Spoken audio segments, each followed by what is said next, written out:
রমজানে সাহারি খাওয়ার সময় আপনারা তাহাজ্জুদ করে নেবেন ফজরের আগ দিয়ে, পারা যাবে না? ওই টাইমে আল্লাহর রহমত বরকত খুব বেশি আল্লাহ নাজিল করেন। আল্লাহ প্রথম আকাশে তখন নেমে আসে, সুবহানাল্লাহ পড়েন। আমি যদি কোনদিন পথে ভুলে যাই, হাতে ছানি দিয়ে কাছে নিও, মমতার বন্ধনে আমায় বেঁধে সব ভুল ক্ষমা করে দিও।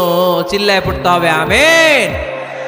প্রতিদিন আমরা কোরআন পড়ব, ফজরের পরেই কোরআন তেলাওয়াতের দরকার আছে না নাই? কারণ এটা নফল ইবাদতের মধ্যে নাম্বার 1। নফল ইবাদতের লিস্টের মধ্যে কোরআন তেলাওয়াতটা নাম্বার কত? আওয়াজ করে কত? তাহলে এখন থেকে আমাদের স্লোগান হোক, ফজরের সালাতের পরে আমরা কোরআন তেলাওয়াত করব ইনশাআল্লাহ। নাই রাজি আছেন তো সবাই?